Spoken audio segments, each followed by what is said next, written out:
Well, good morning. So great to actually be here with you this morning and to be the first TED Talk here at Macquarie University. Back in the day, when I was in high school, I was a state champion sprinter and qualified for the World Junior titles, which were in Seoul, Korea.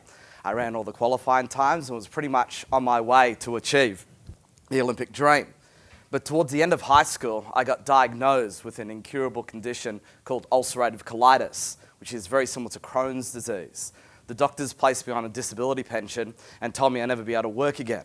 I lived like that for 5 years of my life, basically stuck at home. But then at 22, I had what can only be best described as one of those defining moments. I'm sitting at home feeling sorry for myself when a friend of mine knocked on my door and he handed me a book. The book is called Long Walk to Freedom. It's autobiography of Nelson Mandela. I was so inspired by Nelson Mandela's story to see a young black man spend 27 years in prison and then to become the president of his nation. I thought, hey, maybe I could try to do something with my life, because I felt like my life's in some sort of prison. Not a physical one, but an emotional one. I got so inspired by his story that I took the $2 that I had and I found, not far from where I lived, a fairly large warehouse. I decided that I'd take it upon myself to turn this warehouse into a youth centre. So I stumbled across the owners and I asked them what it would cost to rent out this large facility, and they informed me that it would cost me $1,500 a week when I only had $2 in my pocket. So I did what any great social entrepreneur would do. I asked them if they would give it to me for free. And funny enough, they actually said, yes, we'll do that, but just for 6 months. And then we'll talk after that, just to give me a little bit of a head start. So now, after they threw me the keys, I was left with this massive abandoned warehouse and still no money. But I heard somewhere that if you write to big companies will donate money to good causes. So I wrote down a list of 114 companies and just started writing them all proposals. In fact, I sent out 114 proposals, and you'll never believe this.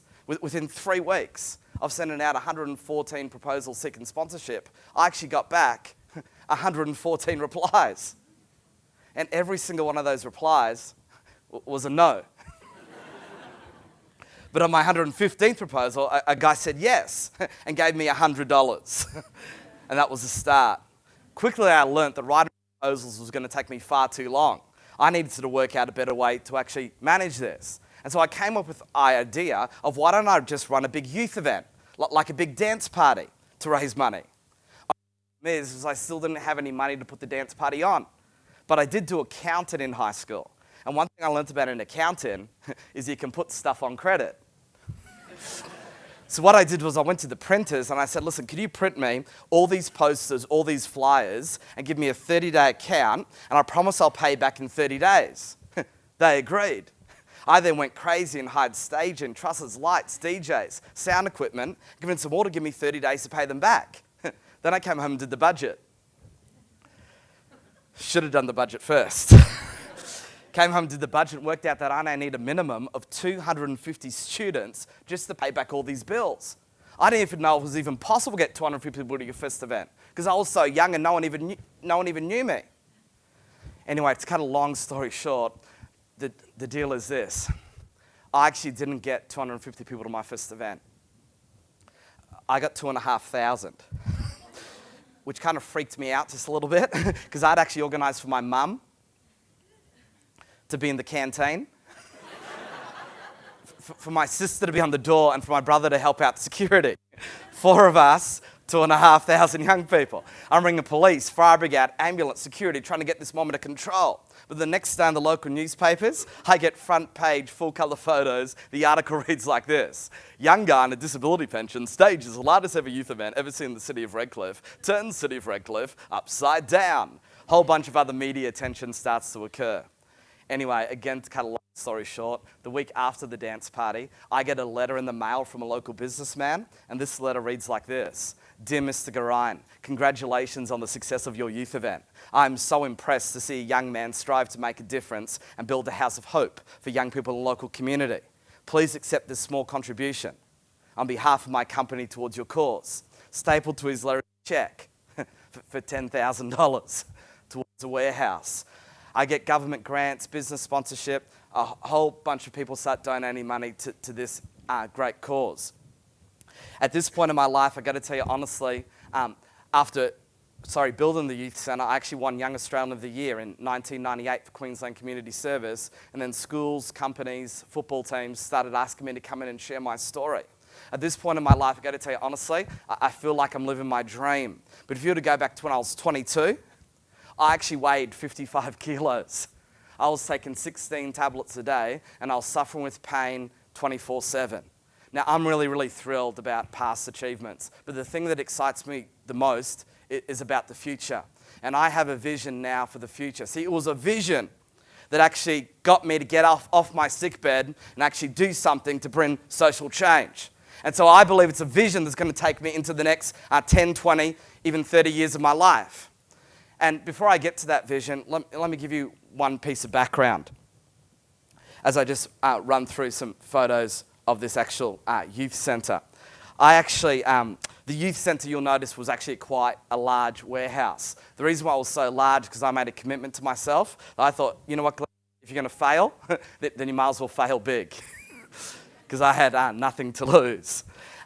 This is the gym. This is where we had over 800 members. I ran programs for football teams and rowing squads that actually were down here. We would train them not just physically, but also emotionally and mentally as well.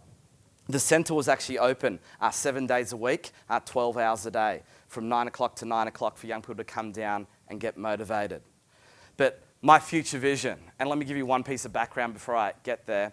I just read the Google story in the Google Boys, and Larry Page is quoted as saying this. He said, you have to be a little silly about the goals you're going to set. There is a phrase I learnt in college called having a healthy disregard for the impossible. You should try and do things that most people would not. See, I thought building a youth centre with $2 in my pocket while I was on a disability pension was impossible. So I'm now starting to think that what else in my life is impossible could we actually achieve? And the reality is I can't do this by myself. In fact, I'm really wanting to work alongside as many organisations and as many individuals as possible to make this dream become a reality. But my vision, my dream at the moment is that by the year 2020, we will actually see in this nation, and please don't laugh at me to my face. I'd much prefer you laugh behind my back. My vision is that by the year 2020, we will actually see an end to teen suicide in the nation of Australia. My goal is to see an end to depression and eating disorders and addiction. And my goal also is to see a restoring of the hearts of the fathers to their children and the hearts of the children to their fathers. And can I be really honest with you? If I don't make this happen by the year 2020, then my goal is to make it happen by the year 2030. And if, you know what, if it hasn't happened by the year 2030, then I'm going to promise you right here, right now, that I'm going to give everything I can to make it happen by the year 2050. And you know what, if I'm dead and buried, this thing still doesn't come to pass, then I'm hoping that I have the opportunity to stir up enough other people that someone else will pick up the baton and see this dream become realised. Because the reality is this, I may not get all the way, but what if I get close? You have to have a dream that is big enough that at least motivates you. The problem is some of our dreams are so weak and so anemic, they don't even motivate us anymore. Let me give you a really startling statistic here. In 1996, the number of prescriptions written for antidepressant drugs in Australia was actually 2.7 million. Now, the thing that's so startling about this, that in 2009, it went up to 16.3. That is a 600% increase in a generation.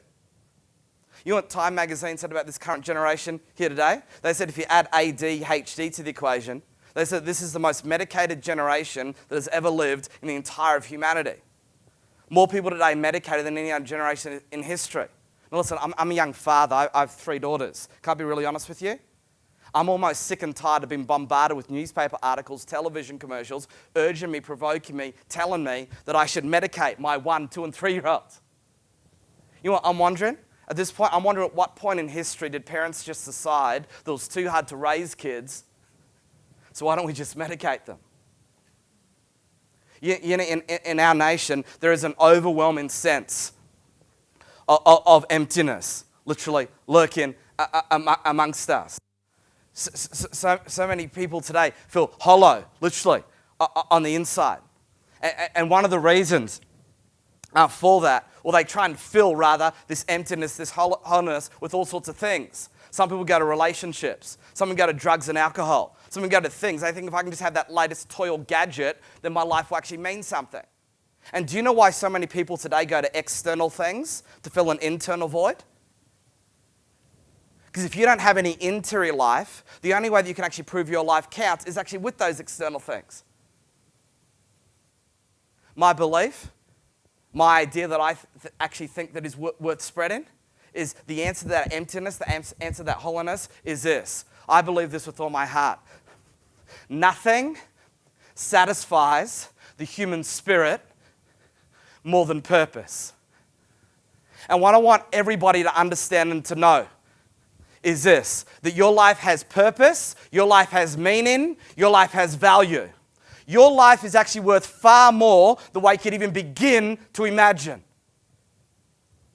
In fact, let me give you this illustration. If I took a $100 bill, $100 note, and if I was to throw that $100 note on the floor, and then if I was to step on it, and then if I was to try to mess it up and try and dirty it as much as I possibly could, and then if I was to bend over and pick up that $100 note, guess what? That $100 note would still be worth $100. There are some people in our country that have been messed up, that have been abused, that have been taken advantage of. But that does not take away their value or their worth. In fact, let me put it like this. Think about this. An inventor, a creator, an architect, a designer. You know when they create a thing? Would you agree that when they create a thing, they create that thing for a purpose?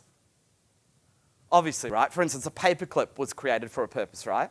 The chair that you're sitting on right now was actually designed with intent and purpose in mind, right? Therefore, if the paperclip has a purpose, and if a chair has a purpose, then it would be an insult to me to say that my life doesn't have a purpose. And if my life's got a purpose in it, then so is yours. Your mission, your task, your odyssey through this life is to actually work out what that purpose is. In fact, let me give you another thought, another great illustration. It goes like this. I actually believe that everybody on this planet, see, you didn't actually not come to this planet empty. You came in here with stuff, right? Seeds of greatness. For instance, let me put it like this. There are some people in this room right now, you know what? Music actually comes easy for you. There are some people in dance, you have this rhythm in your bones. You feel music on the inside of you. Some of you are gifted at leadership. For some of you, it's like, it's art. You're very artistic. You did not come to this planet empty. You came in here with stuff, seeds of greatness. What do you do with that seed? There are 5 steps. Listen very carefully. The first thing you do is you take that seed and you plant it in good soil. What does that mean? You put it in a good environment with good coaches, good mentors, good trainers, good teachers. Hey, why do the best athletes in the world have a coach? They have a coach because they know they can't mine that gift by themselves, right? If your gift is not being nurtured and supported, it's actually not going to grow. Number 2, what do you have to do? You have to water that seed. What does that mean? Practice, train, study, rehearse. Practice, train, study, you have to turn the soil. You have to work on your gift. You have to work on your talent, right? In fact, let me put it like this. Have you all heard the old cliche? The grass is always greener on the other side? Rubbish. The grass is greener where you water it. Do you know why people get so jealous of other people's talents and gifts? It's because they keep watering their garden. They keep looking over the fence wondering what's going on over there. No, water your own garden. Do you know why 1,000 divorces occur every single week in the nation of Australia? Because everyone thinks the grass is greener on the other side. And the grass is greener where you water it. Key number 3, what do you have to do? You have to pull out the weeds. What are the weeds? Doubt, fear, negativity. If you don't daily weed the garden of your mind from those negative thoughts will grow. They'll choke out that plant. That plant will never reach its full potential, right? Number 4, what do you have to do? You be patient enough to go through the seasons. What are the seasons? Life is not linear, right? Life does not go from here to here. Life is full of ebbs and flows, peaks and valleys, highs and lows. You know the problem is a lot of people today give up during the dark seasons. You know when things aren't going well? You know when things feels like everything's falling apart? You know when it feels like your PBs aren't improving, your results aren't getting any better, nothing's working out for you. You're in a season.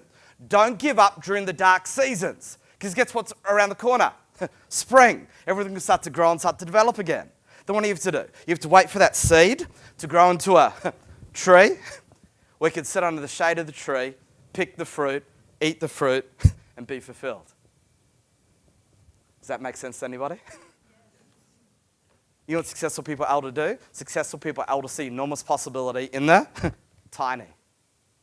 That gift, that ability you have, it may not look like much. But what if you took it and planted it and watered it, were patient enough to go through the seasons? That little gift could actually become a massive oak tree. Successful people will see big things in little things. Let me just quickly close with this. I recently saw a tweet from Bear Grylls. And he tweeted this, and I thought it was really significant. He said, "An oak tree is nothing more than a nut that held its ground." Hold your ground and awaken your heart. Thank you so much.